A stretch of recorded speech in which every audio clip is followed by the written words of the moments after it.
is for education and entertainment purposes only. Please consult with your healthcare provider before making any changes to your health. Hey beautiful soul, it's Jacqueline here from the Labia Chronicles, where I talk about all things lichen sclerosus. So if you have lichen sclerosus and are looking to find acceptance, information, and reclaim your life, then subscribe to this channel and keep on watching. And if you have a friend, family, or partner with lichen sclerosus and you want to learn more about the physical and mental health struggles of living with lichen sclerosus so that you can better support them in their journey, then you'll also want to subscribe to this channel and share this with them. All right, so today's video, I'm going to be talking about lichen sclerosus and mental health. And within that mental health umbrella, I'm going to be talking about something that is really near and dear to my heart, and that is grief and lichen sclerosus. So when we talk about mental health and lichen sclerosus, what we commonly hear are, discussions about fear, anger, sadness. Those are the ones that really come up a lot. But one thing that I realized wasn't really being discussed at all was the concept of grief and how that plays in with lichen sclerosus. So because grief is a big part of my journey, I kind of wanted to highlight grief and lichen sclerosus and, normalize this discussion and start talking about it more. So in this video, we're going to have three main parts. In the first part, I'm going to share a little bit about my personal experience with grief and lichen sclerosus. In the second part, I'm going to talk about the different ways that lichen sclerosus or that grief can manifest with lichen sclerosus. And finally, I'm going to share a little bit about the Grief Project, which is the project that I've created on my website, lostlabia.com, if you want to go check that out. So I really hope that you stay to the end to learn more about the Grief Project, learn more about the different voices that have contributed to the Grief Project, and maybe consider submitting something yourself. So as always, if you find the information in this video helpful or supportive to your journey, I would super appreciate it if you would take a moment to subscribe to my channel, give it a thumbs up, a like, and of course, if you have questions or you want to share a part of your journey with me, with others, please leave that in the comments. I love hearing from you. I love connecting with you. It's really important to me. So yeah, I hope you enjoy this video. All right, so before moving on, I do want to add a kind of little disclaimer, caveat. Lichen sclerosus is a very individualized disease. We will all have different symptoms. The severity can differ from person to person, but our treatments will differ, and all of that is okay. Furthermore, how we react emotionally, that's also going to differ. So people's mental health journeys are going to look a bit different as well. And that means that people are going to process grief differently. People are going to experience some emotions heavier than others. So if the way that I talk about grief doesn't resonate with you, just know that that is totally okay. Or if the way I talk about, maybe you do experience grief, however, the way that you experience grief is very different from the way that I experience grief. All of the ways that we experience our grief and our emotions on this mental health journey with lichen sclerosus is completely valid. Okay, so I'm going to talk a little bit about my experience with grief. Now, my experience with grief happened shortly after I was diagnosed with lichen sclerosus. So I was diagnosed by a clinical examination and, a history of my symptoms and whatnot. And when my GP examined my vulva, she asked me, "Has your vulva always looked like this?" And I remember thinking, I have no idea. I have no idea what I used to look like because I didn't grow up doing vulva checks. I didn't even know the name of I didn't even know the names of my anatomy yet.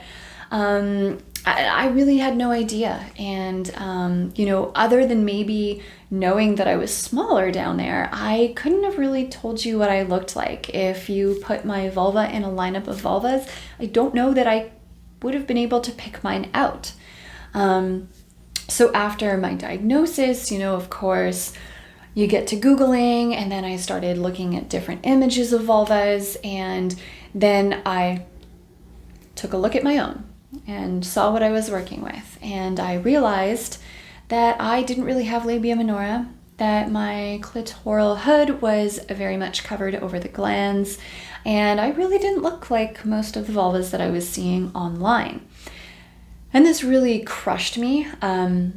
My self-confidence took a huge hit. I felt disgusted and revolted by my vulva for, at least like the first 4 months or so of my journey. And this so there was a mix of like disgust and, repulsion and shame around the way that I looked. And then there was another part of me that started feeling a heavy sadness that kind of bled into a grieving process. So what exactly was I grieving here? And this is where it gets kind of tricky, because when we typically think of grief, we think of, you lost someone that you knew well, or you lost something that you were very well acquainted with. But how do you grieve something that you never really knew in the first place? And so this is what I was kind of working with, because in my case, I was grieving the loss of my anatomy. I was grieving what I, quote, used to look like, except that I didn't really know what I used to look like. I wasn't very intimately connected with that part of my vulva prior to any of this. So it was a kind of strange and peculiar and unique kind of grief that kind of differs from that traditional way that we tend to think about grief as losing something that you were intimately connected with. And so I found myself almost grieving this like fake image of what I used to look like, even though I don't know what I used to look like. I had this image of what I probably looked like, and I was grieving the loss of that. I was grieving, that loss of anatomy that I felt like I should have had to be normal, which, is problematic in and of itself, but that is how I felt at that time. And that grieving process, I think I worked through that grief for quite some time. I think it took me a good 6 months to really get it to kind of start to settle and come down. And very similarly, was, the process for me working with all of that self-hatred and that disgust and that body dysmorphia that I had with my vulva. So those two were kind of co-occurring, and, I was kind of working with those at the same time. So, and this is in a nutshell. You can read my piece on grief on the blog, but just to highlight that grief in LS, it's very present, but it's not this classic way of understanding grief. So that's the way that, that was kind of what I went through. I was grieving this false image, or this image of what I thought I was supposed to look like. I was grieving, the woman that I thought I would be, the woman I thought I would look like. I was grieving all of that loss of anatomy. So that was how it was for me. Okay, so what are the other types of ways that grief can manifest? So in my case, I didn't know what my anatomy looked like prior to my diagnosis. But some folks were actually very intimately connected with their vulva. Some folks know exactly what they used to look like. And then to have that disappear, I mean, that in and of itself is super jarring and just knocks the wind out of you, because you never expect that this is going to happen. No one ever tells you growing up that your parts can disappear. But that aside, you might have had a really intimate, strong connection with what your vulva used to look like. And in this case, your grief is grieving a part of you that you used to intimately know. Another way that grief can kind of play into your mental health journey with lichen sclerosus is with respect to relationships. So some examples, and this is not an exhaustive list by any means, because relationships are complex and varied, but perhaps you are in a relationship with somebody and, now you are having difficulty with sex, and maybe you're grieving the person that you used to be in that relationship with them, the person that used to be able to have spontaneous sex without needing to make sure that they have the right lube and enough lube and all of these different things in place to make sure that they're okay. You might be grieving that. Perhaps you are dating and you are grieving, this idea of who you thought you would be as, a person that is dating. Or maybe you're not dating, but you're just grieving the idea of the image that you had for yourself. Like, where did you think you were going to be? Most people don't, when you're asked that, most people don't say, I imagine in, 10 years from now, I'll be unable to have penetrative sex.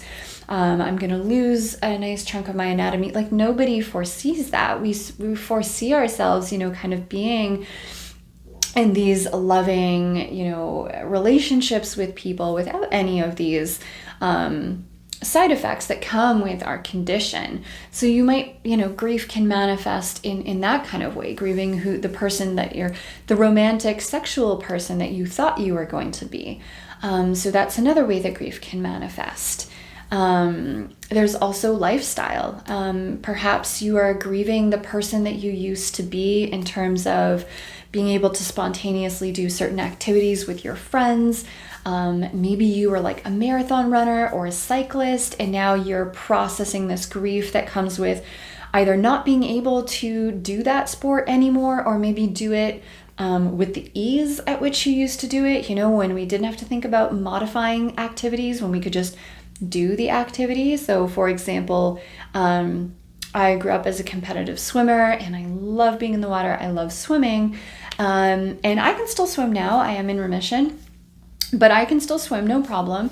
I just have to take a couple extra steps. Like, I got to make sure that I have a barrier or emollient on before I go in the water. I don't linger in my bathing suit like I used to. These small little things. But you might initially grieve the fact that you even have to make these modifications in the first place. And that is so, so valid and so, so important for you to feel those so that you can process and work with them in time. And there are so many other ways that grief can manifest in your life. It can also manifest in, who you thought you would be, maybe as a mother, as a grandmother. There's so many different ways. These are just some. Okay, so I've spoken a bit about my experience with grief and LS, the different ways that LS and grief can kind of show up on your LS and mental health journey. And now I want to take a few minutes to talk to you about the Grief Project. So the Grief Project is a project that I started, I'm terrible with numbers, I think probably about 5 months ago? No, 4 months ago? Not that long ago. Anyways, this is a project that lives on my website, lostlabia.com. And the purpose of the Grief Project is to shine a light on the various types of grief that you may experience with lichen sclerosus. So instead of this just being me talking about my experience, instead, the Grief Project highlights voices from across the globe of different people at different stages of their LS journey that discuss how grief shows up for them and their journey with grief and LS. So this is really a space for others to express their grief and for others to witness and honor it. So it's really trying to create a safe space for us to normalize these discussions and feel seen and heard by each other. Because again, it can be really, just having LS alone feels so isolating, but then when we're kind of isolated in our grief, it feels even more heavier. So that's kind of what the Grief Project is in a nutshell. So when I created the Grief Project, I had 3 main goals in mind. The first goal was to provide a space for others to bravely and safely share their experience with grief. Second, I wanted to create a space for others to explore their grief and for that experience to be kind of therapeutic and cathartic, and in the process, maybe folks even learn or gain some insight into their inner world and kind of what's going on in that inner world, essentially.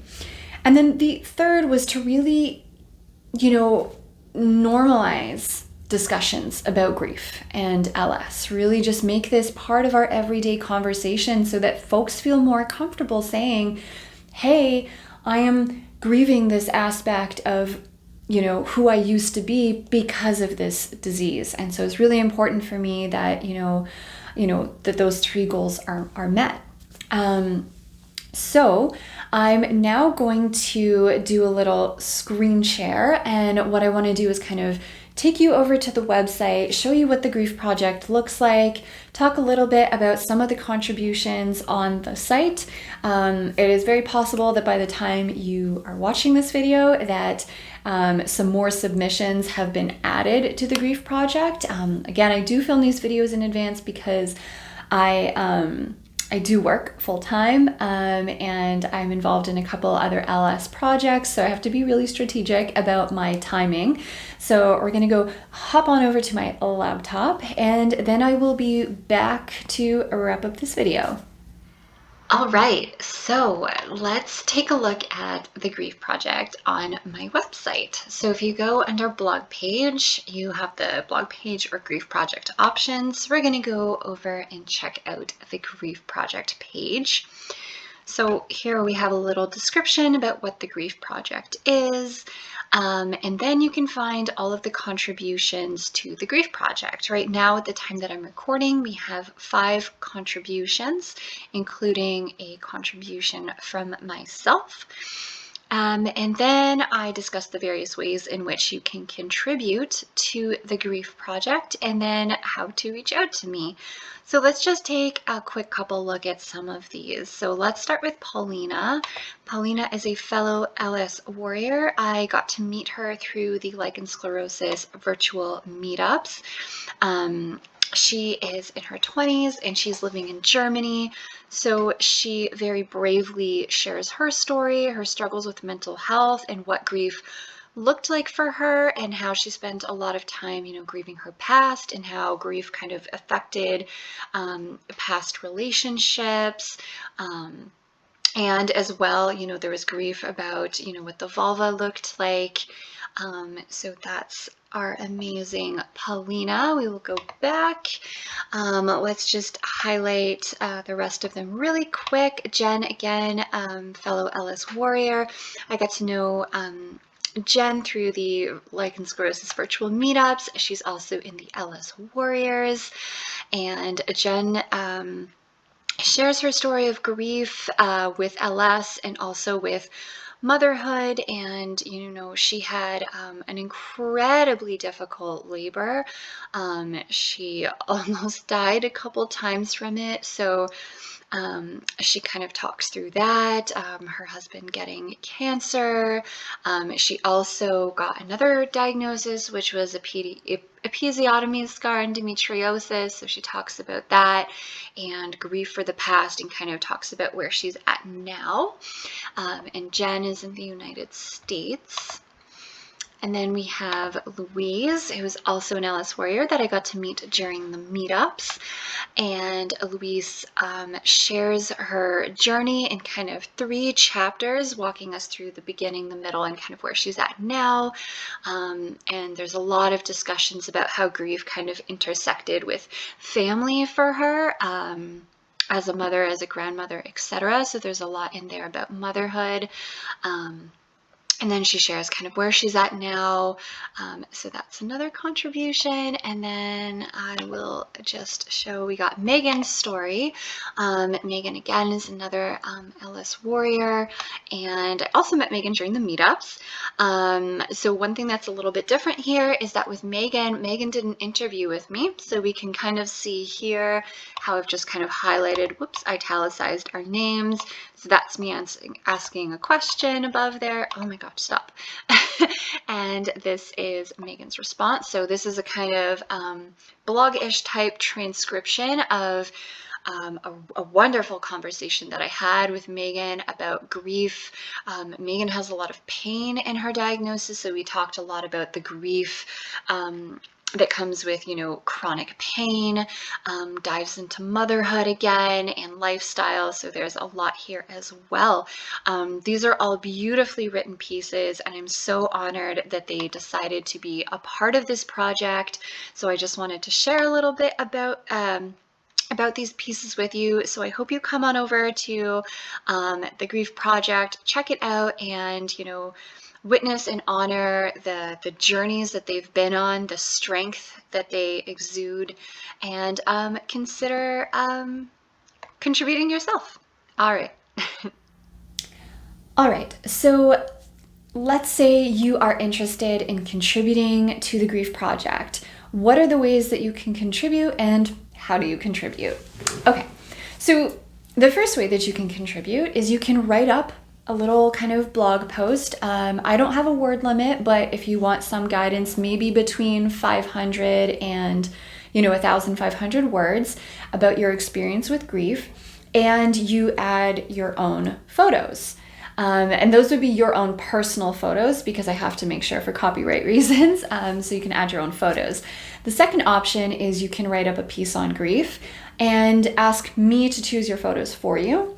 So I will choose basically from stock images that I have permissions to use. The third way that you can contribute is we can do a virtual interview together. So I'll have some questions to kind of guide along our conversation. We'll do that interview over Zoom or like Google Meets, and then I will transcribe that into a kind of bloggy interview post. And you can either submit your own images to be included, or again, allow me to just use stock images that I have permission to use. So we can do those interviews. Because I do work full time, it might take a couple of weeks for us to kind of get an interview time, but we will get there. And so those were the classic ways that I was doing the Grief Project. And then I wanted to kind of open it up more broadly. So another way that you can contribute is you can contribute a poem or a collection of poems about your experience with grief. We do have some amazing submissions in the form of poetry that I am so excited for folks to read, because they are beautiful and incredibly moving. So that's another way. And going on that like art vein, another thing that you could do is you can share a piece of art that, represents your experience with grief. This could be one piece or numerous pieces. They can be like a painting, a sketch, whatever medium you work with. That's cool, as long as we can give it to me in an image format so that I can upload that to the website. And I will probably add a little bit of text in there to just kind of break that up. And then another way that you can contribute is, let's say you're a musician and your way of expressing yourself and your emotions is through music. You can record a video and share a song or a piece that you wrote about your journey with lichen sclerosus. Those are the main ways that you can contribute, but I am completely open if you have a different way that you would like to contribute. Definitely get in touch with me and we will chat and find a way to make that work, because it's really important to me that we highlight different experiences and different voices from folks with LS across the globe. So if you do want to contribute or you want to learn more, you can reach out to me by either DMing me on Instagram. My information is always in the description box below, but I am at the Labia Chronicles on Instagram, or you can email me at Jaclyn, which is JACLYN at loslabia.com. All right, so that wraps up this video. If you are struggling with grief and lichen sclerosus, I want you to know that you are not alone. I have struggled with it, and there are tons of people across the world that are similarly working through various types of grief in connection with their lichen sclerosus. So if I could ask two things of you, I would ask that you take some time and head over to the Grief Project, which you can find at loslabia.com/grief. I will have that in the description box below. And I would love if you could read some of the contributions from some of the incredibly brave and strong warriors that have chosen to share their voice. I would love for you to, witness and honor and hear their stories. And the second thing, if I could ask you, would just to be gentle on yourself, okay? Lichen sclerosus is such a hard disease to process mentally. It is extremely heavy. It takes a huge toll on our mental health. So if you are struggling, please be gentle on yourself as much as you can. Try not to judge yourself or, get upset that you're not, snapping out of it or something. I used to get so upset when people would tell me just snap out of it. People have it worse. We can have a whole conversation about that. Not the point. Please, if you can, check it out on lostlabia.com/grief, and please be gentle with yourself. All right, that is it for this video. I will catch you in the next one. Bye.